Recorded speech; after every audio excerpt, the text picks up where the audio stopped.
O Brasil Paralelo veio para ficar. O Congresso Brasil Paralelo já é o maior congresso online da história do país. É inexplicável a sensação de estar fazendo parte disso. A gente realmente não imaginava onde isso ia chegar e nem se a gente ia poder continuar atuando no ano de 2017. Muito obrigado a todos vocês que acreditaram em nós e estão fazendo parte disso. O nosso país agradece. Agora vem um dos episódios mais esperados de todos. Esse capítulo vai te mostrar a raiz do problema, como isso se desenvolveu e como chegamos até aqui. Por isso preste muita atenção nesse episódio. Ele traz um significado imensurável e é fundamental para a compreensão do mundo. Se você ainda não adquiriu as mais de 120 horas de conteúdo em alta qualidade, agora é o momento certo. Restam poucas vagas no primeiro lote. Em seguida o lote vai aumentar, então aproveite essa oportunidade. Fique agora com o terceiro capítulo do Congresso Brasil Paralelo e até breve.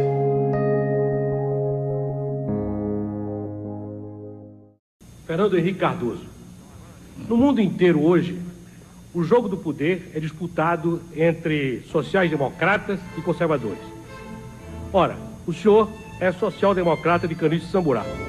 E seus adversários elegeram como seu calcanhar de Aquiles, para atacá-lo, sua aliança eleitoral com os conservadores do PFL e do PTB. Qual é, finalmente, de uma vez por todas, a sua resposta? É verdade. Eu sou social-democrata. Pertenço a um partido social-democrata. E eu também sou. Nada disso funcionou. O que deu errado? Eu considero que tudo deu certo. Veja você. O importante do tempo é o que a gente temperatura é interessante. Como todos depreendem o que a gente... E em política a gente não deve contar quem é contra e quem é a favor. Ele deve... And meanwhile we're going to keep implementing the law.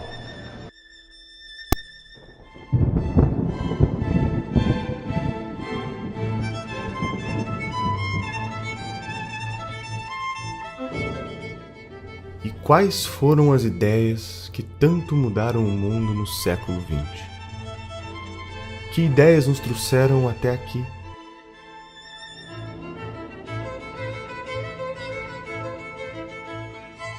No século XVI, Newton, Copérnico e Galileu mudaram o rumo da humanidade. O homem descobre que a Terra não é o centro do universo. E uma vez que a Terra perde o protagonismo perante os astros, a humanidade se pergunta: em que o homem se difere dos demais animais da natureza? Neste cenário, o filósofo alemão Immanuel Kant quer descobrir o pensamento humano da mesma forma que a ciência tem descoberto o mundo nos últimos séculos. Ao escrever o livro Crítica da Razão Prática, Kant afirma que o mundo só é conhecível por meio da ação do homem e jamais do seu pensamento puro. Friedrich Hegel, influenciado pelo pensamento de Kant, propõe que além do homem só poder conhecer o mundo por meio de suas ações, quando cogita agir, cria um simulador dentro de si que testa o resultado das opções que pode tomar. Imagine que um homem está em uma ilha no meio do oceano. Ele não sabe qual é a temperatura da água.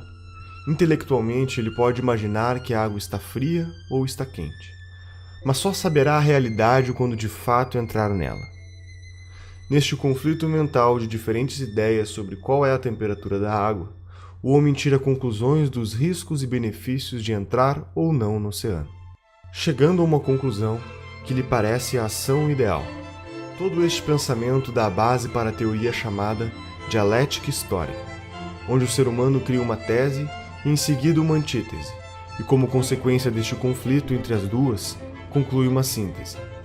Segundo Hegel, a história se moveria com esta linearidade da dialética histórica.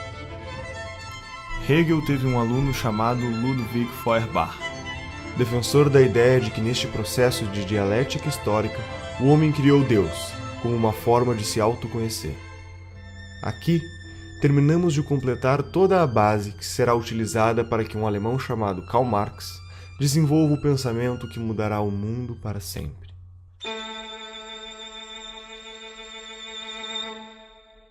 Karl Marx estudou Hegel por 10 anos, tempo suficiente para se convencer da dialética histórica e consagrar o sentido da criação de Deus proposto por Feuerbach. Marx afirma que a dialética proposta por Hegel, que de fato moveria o mundo, é a luta de classes.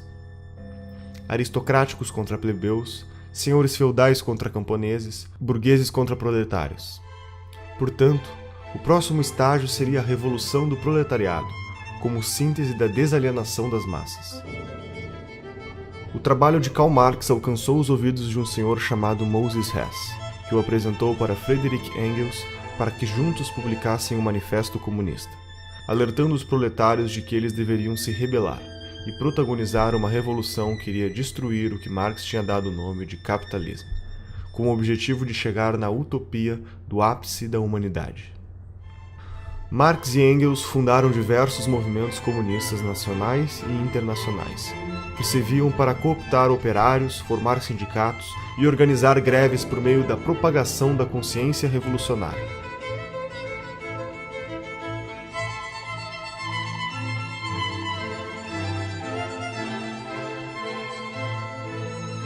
Acontece que Marx estava errado. O valor não nasce do trabalho que é colocado. Eu posso passar horas trabalhando para pintar um quadro e eu garanto que esse quadro não vai valer nada quando estiver pronto. O trabalho é um dos elementos, mas quem atribui valor é o ser humano que está comprando algo. As coisas não têm um valor em si, o ser humano atribui valor a elas. Um copo d'água tem um determinado valor em Porto Alegre ou em São Paulo e tem outro valor no deserto do Saara, porque nós atribuímos um valor diferente para as coisas. A teoria do valor trabalho está errada e ela foi desmentida pelos austríacos.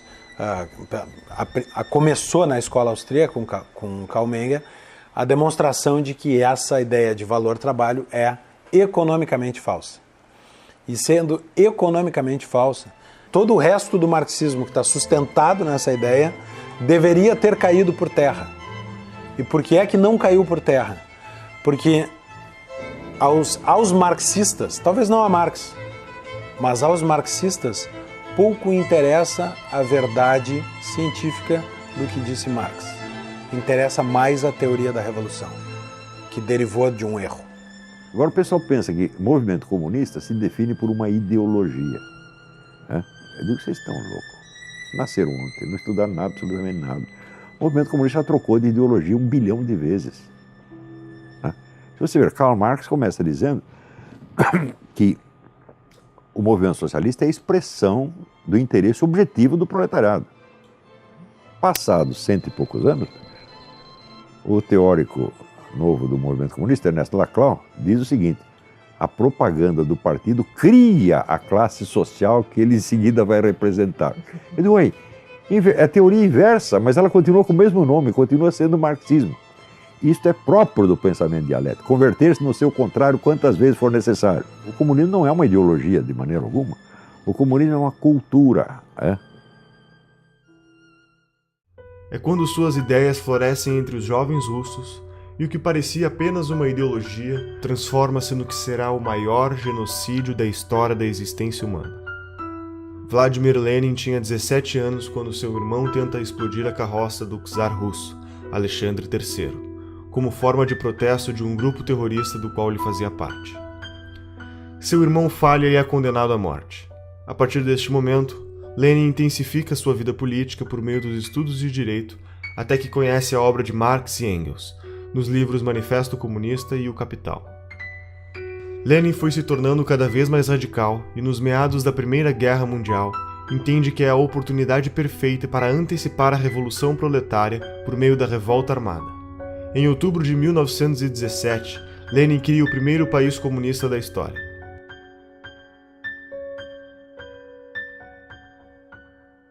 Cinco anos depois, Lenin morre. E aquele que era para ser seu sucessor natural, Leon Trotsky, por defender que o comunismo deveria ser aplicado no mundo inteiro, sofre um golpe de Joseph Stalin, o homem que via ganhando poder dentro do partido, com a ideia de focar seus esforços na Rússia. Stalin só desocupará o governo depois de 30 anos, deixando para trás mais de 20 milhões de pessoas mortas. Essas consequências são fruto da mentalidade revolucionária, que vislumbra uma utopia teórica, e por se tratar de uma ideia sobre um futuro idealizado, não pode ser submetido a nenhum crivo de moralidade ou razão do presente e muito menos do passado. O comunismo sempre renegou a natureza humana, usando teorias supostamente científicas para embasar a busca de um novo homem. o extermínio humano se justificava na busca de uma sociedade apenas de homens evoluídos. A famosa utopia comunista.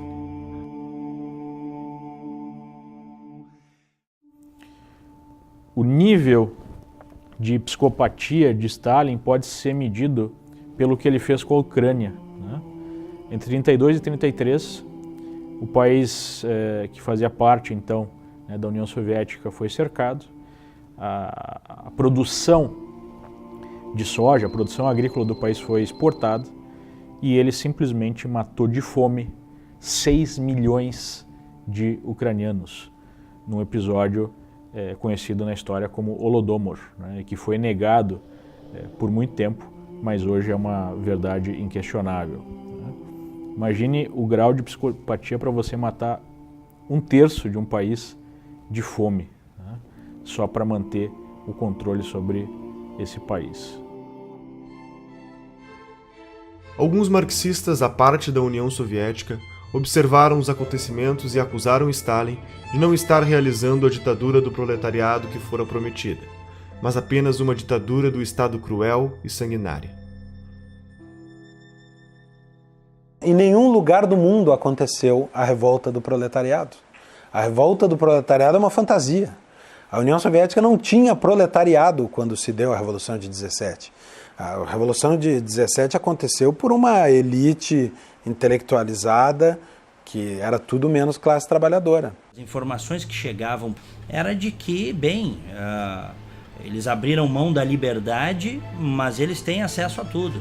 E quando a União Soviética caiu de podre, não teve uma invasão, não teve tsunami, não teve terremoto, porque o socialismo, ele captura as consciências, e aquelas que ele não consegue capturar, ele esmaga, ele mata. E a grande massa, né, não tinha acesso a nada.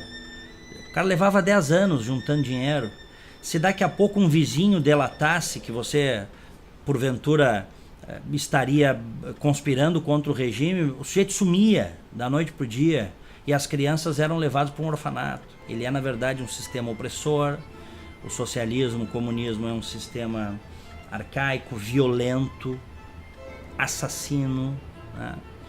E que, sobretudo, impede as pessoas de exercerem um direito fundamental, que é a liberdade, né? Os dois direitos principais do indivíduo, do ser humano, é a vida e a liberdade.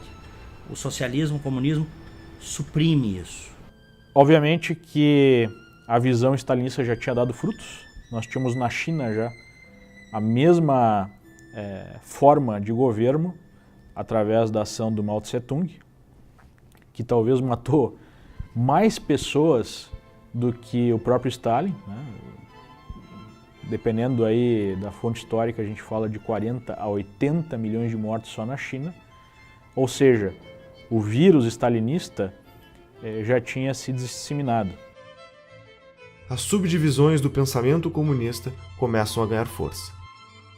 O grande erro de todos os sovietólogos americanos durante 60 anos foi acreditar que o movimento comunista era um braço da União Soviética, quando não é.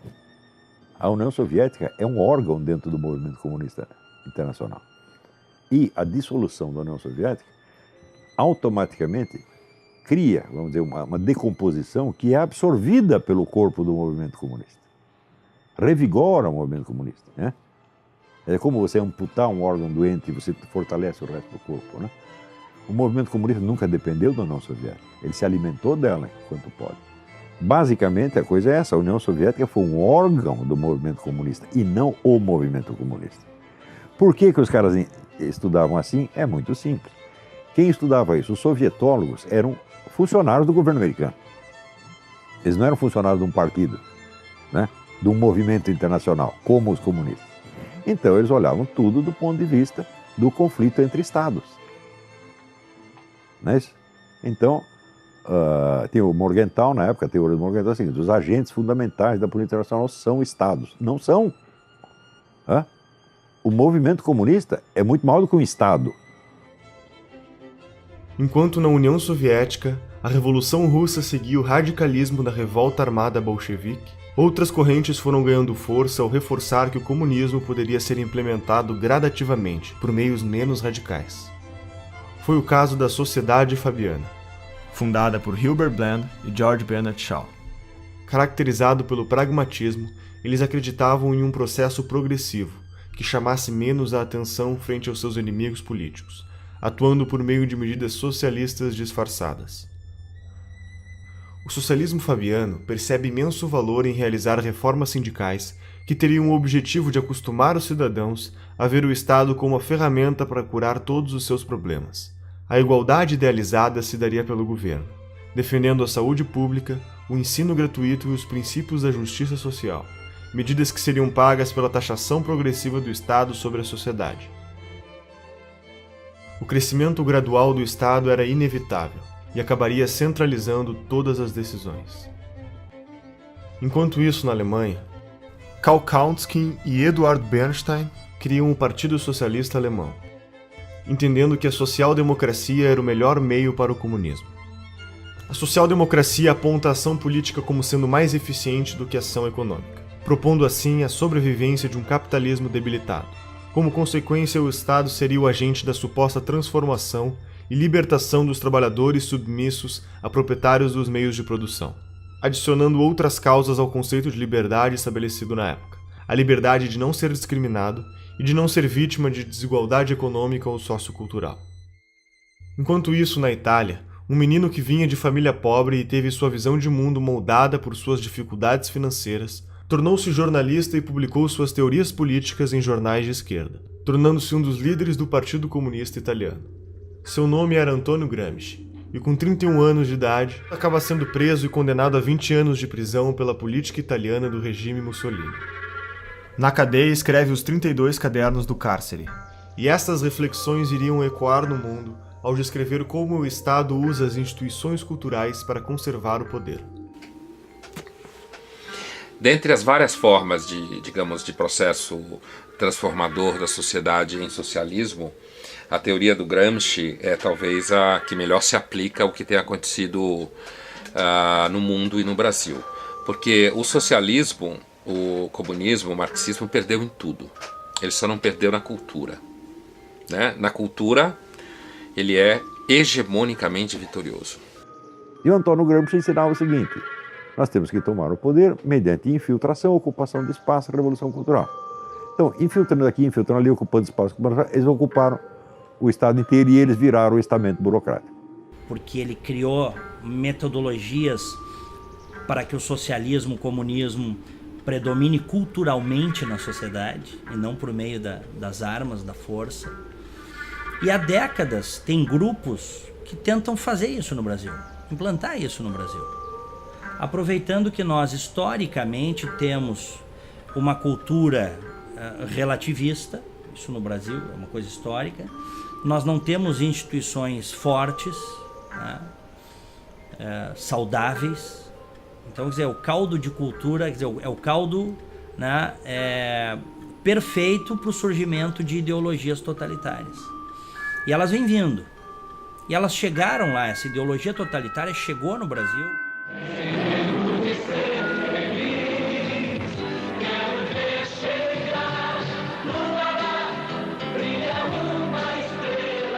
Para Gramsci, uma ditadura sem hegemonia cultural jamais resistiria por muito tempo, e este era o problema do regime stalinista, pois todos os aspectos culturais da sociedade, sua filosofia e sua literatura, formariam a superestrutura da sociedade que também devia ser derrubada. Gramsci propõe que, através do controle do sistema educacional, das instituições religiosas e dos meios de comunicação, seria possível reconstruir, criar e reproduzir uma hegemonia cultural comunista. Paulo Freire, o patrono da educação brasileira, foi um dos discípulos do pensamento gramsciano. Que existe uma tendência natural ao mundo acadêmico e produção de ideias a abraçar a causa socialista, né? Porque é um mundo em que você pode falar o que quiser. Estou falando principalmente no mundo das ciências humanas, que é onde está essa produção. Você pode falar o que quiser, porque um aluno de ciências humanas dificilmente vai quebrar uma empresa, porque ele não vai abrir uma empresa. Dificilmente ele vai derrubar um avião, porque ele não vai pilotar avião, certo? Portanto, você pode inventar como o mundo é, inventar como seres humanos são, propor uma solução que você tem na cabeça, dizer como todo mundo devia agir, porque os alunos vão sair dali, vão beber, vão transar, e se eles forem trabalhar depois, eles vão arrumar emprego como professores, então eles vão poder repetir a mesma história, ou eles vão, na realidade, basicamente gerar gasto em algum órgão do governo. O Gramsci é o cara que vai desenvolver a ideia de que o partido é a única instituição dentro daquilo que a gente chama de democracia modernamente, muito erroneamente, por sinal, é a única instituição que ela consegue aumentar o próprio poder. O judiciário não consegue, sei lá, você sendo chefe do executivo, geralmente você não consegue, você precisa fazer isso tudo de dentro de um partido, você não faz aquilo ali sozinho, você precisa da estrutura partidária para isso. Mesmo que você ganhe mais eleições, por exemplo, você tem aqui seus cupinchas dentro do legislativo, se cada um é de um partido, vocês podem se entender ali intelectualmente, mas vocês não conseguem aumentar o poder de vocês, a não ser no próprio partido. Então o Gramsci fala assim, não quero mais essa revolução, revolução tá brega, revolução não pega mais. Então é uma confusão que muita gente faz, né? Ser revolucionário e ser gramscista, não, uma coisa ou outra, são linhas opostas. O Gramsci vai lá e fala assim, olha, não tem mais revolução, isso aí não pega mais, vamos criar a revolução de dentro de um partido. Então você vai transformando tudo, Igreja Católica, mídia, sei lá mais o que, em órgãos do partido. Para isso funcionar, a primeira coisa que precisa ficar clara, isso é uma coisa que também confunde todo mundo, é que essas pessoas não têm que ser necessariamente filiadas a um partido.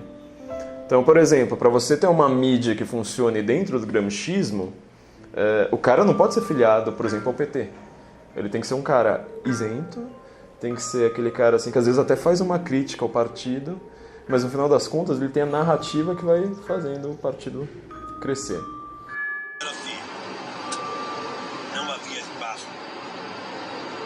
Os partidos à esquerda chegar ao poder via eleitoral. Que ano é isso? 98. E, portanto, não tinha que ficar preocupado com toda a eleição. Tinha que se pensar em organizar a sociedade.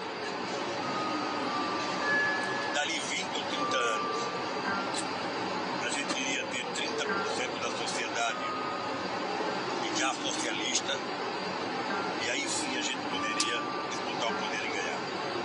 Mas eu não vou viver mais 30 anos. Porque eu quero chegar ao poder logo. Mas por que eu cheguei onde cheguei? Porque eu tenho por detrás de mim um movimento. Eu tenho por detrás de mim uma grande parte dos estudantes do PT, a CUT, a base da Igreja Católica. O único país do mundo em que Gramsci ele foi funcional foi o Brasil.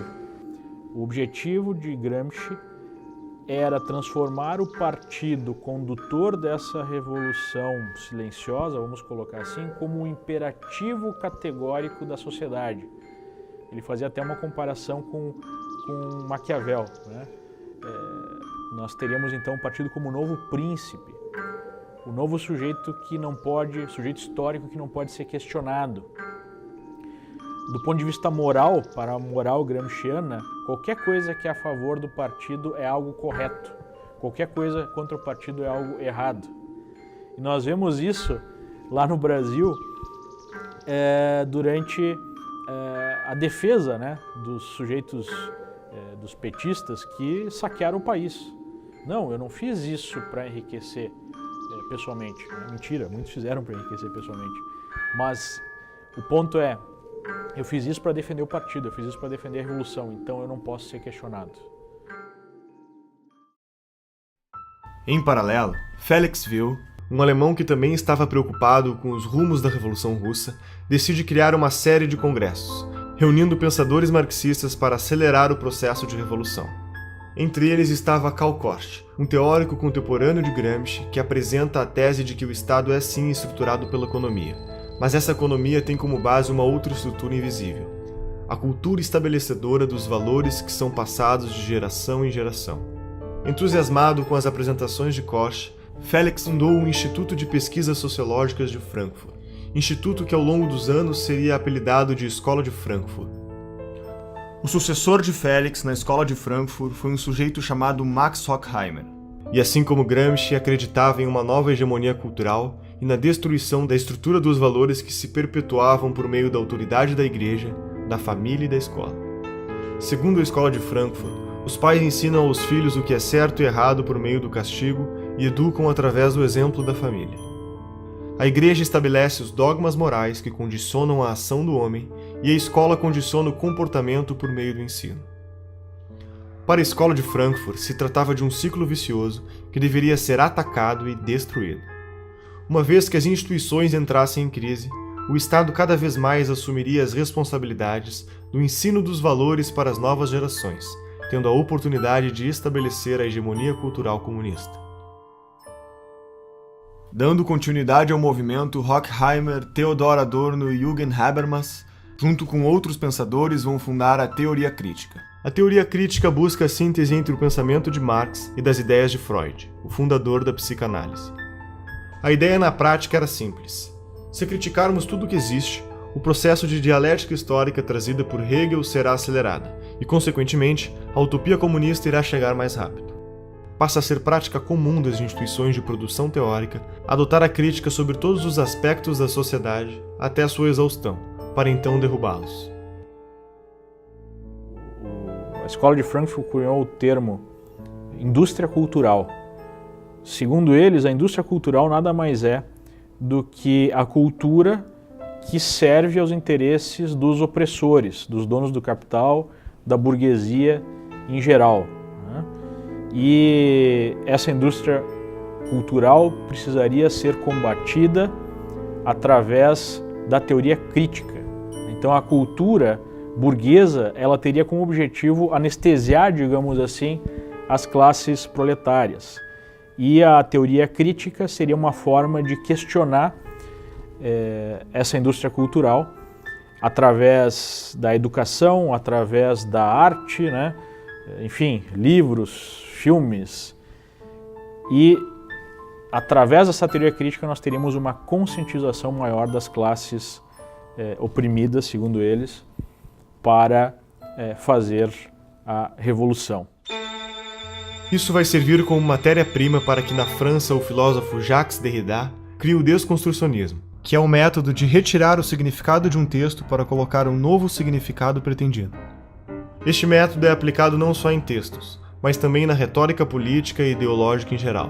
Por exemplo, a análise desconstrucionista da Bíblia pode levar a entender que se trata de um livro dedicado à superioridade de uma raça e de um sexo sobre outro sexo, ou a análise desconstrucionista da obra de Shakespeare pode concluir que se tratam de obras misóginas que defendem a opressão da mulher. Para o marxista cultural, a análise histórica resume-se apenas à relação de poder entre os grupos sociais. O desconstrucionismo é a chave do que chamamos de politicamente correto, porque é através dele que surge o relativismo moral, que reinterpreta toda e qualquer relação social, valor ou tradição cultural de acordo com as necessidades das causas políticas do momento. Um membro importante da escola de Frankfurt foi Herbert Marcuse. Foi um membro do Partido Social Democrata Alemão e desenvolveu trabalhos nos Estados Unidos. Em seu livro O Homem Unidimensional, Marcuse afirma que a sociedade industrial chegou a um ponto onde o proletariado, classe responsável pelo movimento da história, deixa de ser agente transformador da sociedade, porque os avanços do capitalismo tornam a vida destes grupos tão confortáveis que suas vontades revolucionárias teriam acabado. Então, para dar continuidade à teoria de Marx, detecta que o grupo revolucionário ou a nova massa de manobra eram as pessoas à margem da sociedade, assassinos, estupradores, ladrões, sequestradores e etc. Marcuse defendeu também que a masculinidade e a feminilidade não eram diferenças sexuais essenciais da natureza humana, mas sim apenas meras construções sociais, impostas pelo que seria a primeira divisão do trabalho da história da humanidade, a família. Também defendeu que a libertinagem sexual seria uma reação à repressão social política. Marcuse, por meio do pensamento e de sua influência, impulsionava o relativismo moral no mundo inteiro. O politicamente correto é aceito de braços abertos pela opinião pública, basicamente por 3 motivos. A primeira razão é que as teorias econômicas de Marx são complicadas de entender, enquanto o tipo de raciocínio do politicamente correto, por meio dos chavões de frases de efeito, aliado à fantasia de um mundo ideal e sem defeitos, é muito mais atraente para o cidadão comum. A segunda razão é porque o politicamente correto pratica a teoria crítica destrutiva até a exaustão, e sabemos que a adesão desse tipo de mentalidade revolucionária, principalmente por parte dos jovens, é enorme. A terceira razão é que o marxismo falhou com o sistema social e econômico em todo o mundo. Restava para sua sobrevivência a guerrilha cultural. Todo esse movimento ganhará mais força nos Estados Unidos quando David Horowitz, um adolescente de 17 anos, filho de pais comunistas, assiste em 1956 o sucessor de Stalin assumir o governo da União Soviética. Neste momento começam a aparecer diversas denúncias contra Stalin ao tornar públicos os documentos secretos que comprovam a variedade de crimes cometidos, as traições, os campos de trabalho forçado e o genocídio. O mundo ocidental entra em choque, e neste momento David Horowitz se desfilia do Partido Comunista e funda, junto a Marcuse e outros pensadores, a New Left. A New Left é um movimento que tinha como objetivo ser a esquerda purificada, muito mais atraente e progressista, suavizando a forma de comunicar suas intenções por meio do desconstrucionismo e reformando sua maneira de agir com base nas origens do marxismo, escondendo todos os genocídios cometidos na busca pela utopia comunista.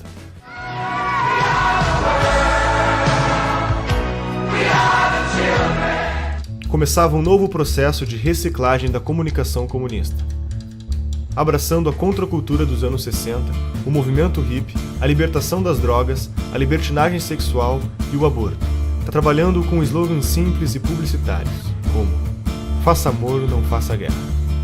Em 1970, Horowitz é apresentado para o líder do movimento Panteras Negras, Huey Newton, quando começa a arrecadar recursos financeiros para este movimento.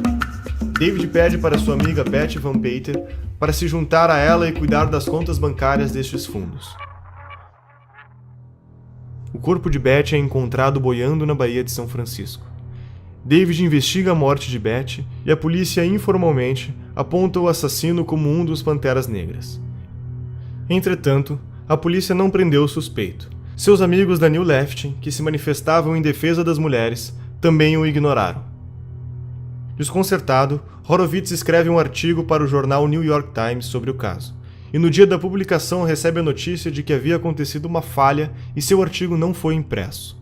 Incapaz de explicar a morte de sua amiga, David entra em uma crise existencial perante a sua ideologia marxista. Horowitz foi afastado da New Left por seus companheiros, que consideraram traição o fato do mesmo sugerir que o assassinato havia sido realizado por um membro dos Panteras Negras. Uma década depois, após este fato, David volta a escrever e denuncia como funciona o sistema de guerra política em que participou e ajudou a criar, tornando-se um defensor declarado do conservadorismo. Ever since I came into the right and observed the political scene from a different vantage, it's always impressed me that whenever I see or usually see a conservative and a leftist or a progressive or a Democrat and a Republican squaring off, it's something like Godzilla versus Bambi. They call us racists, sexists, homophobes, imperialists, and we call them liberals. What are these people liberal about except hard drugs and sex and spending other people's money?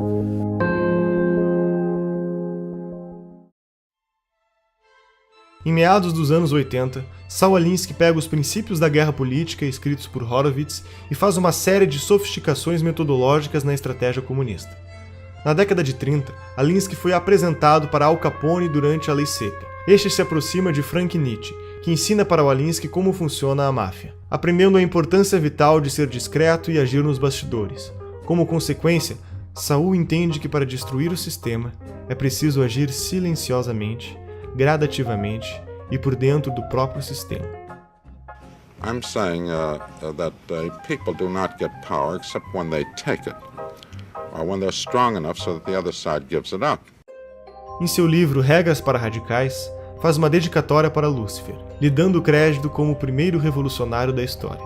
As 3 premissas básicas de sua teoria são: a primeira regra é a desinformação. Na estratégia política, não se pode contar ao povo os objetivos finais, pois esses podem se assustar e não apoiar a causa. É preciso que se conte apenas o necessário para ser ajudado. A segunda regra é o niilismo político. Tudo vale para que aconteça a revolução. Não existem valores nem regras, e a corrupção faz parte do objetivo. Roubar para o partido é a obrigação número 1 do comunista, eles nunca vão esquecer isso aí. Todos os partidos comunistas do mundo viveram do roubo, da chantagem, da corrupção. Todos. Como é que Stalin subiu na hierarquia do partido? Assaltando o trem. A terceira regra fundamental é a destruição do oponente. Em um debate, não devemos vencer o argumento do oponente, e sim aniquilá-lo da vida pública. Alinsky defende a ideia de organização das massas como o fundamento metodológico da revolução. Segundo sua proposta, a mudança vem do poder, e o poder vem da organização. Para agir, as pessoas precisam se juntar. Uma igreja junta pessoas pelo interesse comum na fé, uma empresa pelo interesse comum econômico. E por isso, Saul Alinsky acreditava que fundar organizações para acelerar a revolução era brecha no capitalismo, por jogar na mesma lógica da descentralização dos interesses em comum. Durante sua vida, honrou seu posicionamento ideológico ao fundar 44 ONGs. Muitas delas formaram outros formadores de ONGs, e assim o número foi se multiplicando intensamente. Essas organizações reuniram pessoas interessadas em solucionar certos problemas. Entretanto, Alinsky dizia: o problema nunca era o problema era sempre a revolução. Quanto mais seccionadas forem as ONGs, melhor será, pois ninguém irá se opor a causas tão específicas e que querem a melhoria da sociedade. Cada ONG representava um bloco de votos, unidos por suas causas e detentores de um potencial de lobby político. As ONGs viraram instrumentos de manobra política e passariam desapercebidas. E Hillary Clinton escreve sua tese de mestrado sobre Saul Alinsky. Barack Obama também foi aluno de uma de suas ONGs e, posteriormente, advogado de defesa frente aos escândalos de corrupção envolvendo uma ONG criada por Alinsky. Hoje, no Brasil, existem mais de 200 mil ONGs que recebem dinheiro do governo federal. Entre 1999 e 2006, mais de 15 bilhões de reais foram entregues a essas organizações.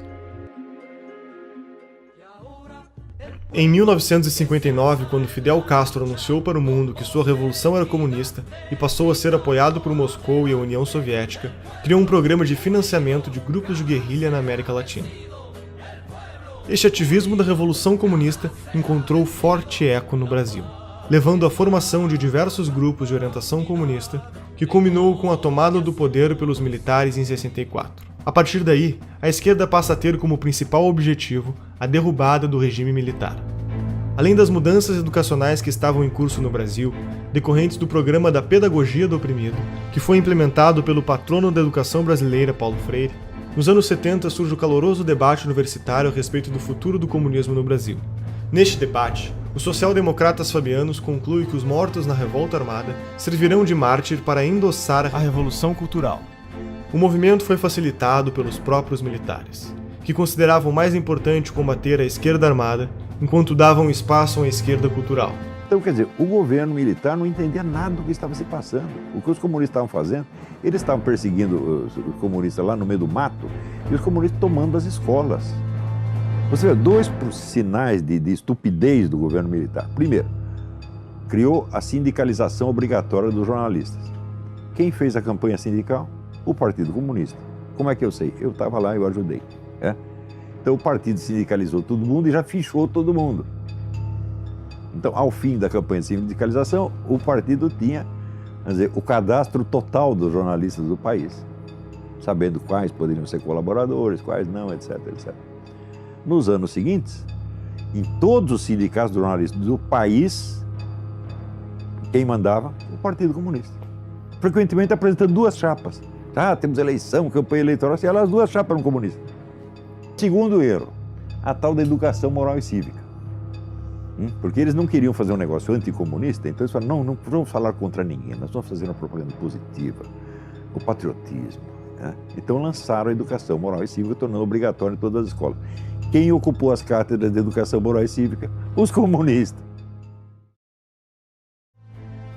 Os excessos da repressão do regime militar, em meados da década de 70, em conjunto com o esgotamento de seu modelo econômico no início da década de 80, levaram a um longo movimento de redemocratização, culminando com a eleição de Tancredo Neves em 1985, que morreu antes de ocupar o cargo, assumindo seu vice, José Sarney. A Constituição de 88 marca a forte influência do socialismo no meio político e cultural brasileiro. Os militares realmente decidiram ceder tudo. Eles não sabiam mais o que fazer. Nem dava para saber.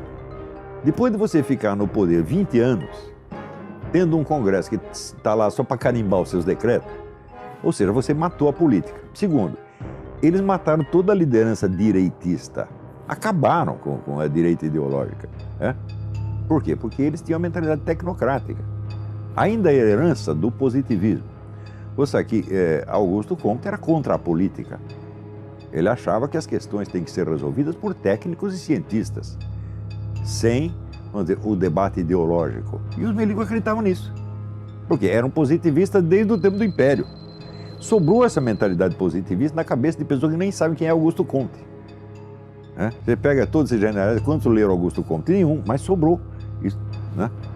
Com essa mentalidade tecnocrática positivista, eles achavam que tinha que reprimir toda a atividade política e transformaram os políticos em simples office boys.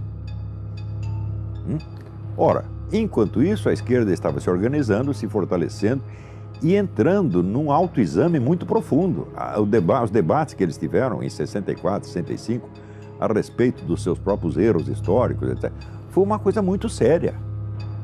Então, a esquerda estava se organizando e se fortalecendo ideologicamente, culturalmente, estrategicamente, enquanto o governo, os gênios, os golberis, desmantelavam ideologicamente a direita. Então, quando os milicos largaram a rapadura, quem pegou a rapadura? A única força política que existia, que era a esquerda. E veio já com duas caras, como é próprio. Por que você acha que marxista, comunista, estuda dialética? Dialética é a arte de você pensar duas coisas ao mesmo tempo, nunca uma só. Então, quando se cria, por exemplo, o PT e PSDB, já foi com essa ideia.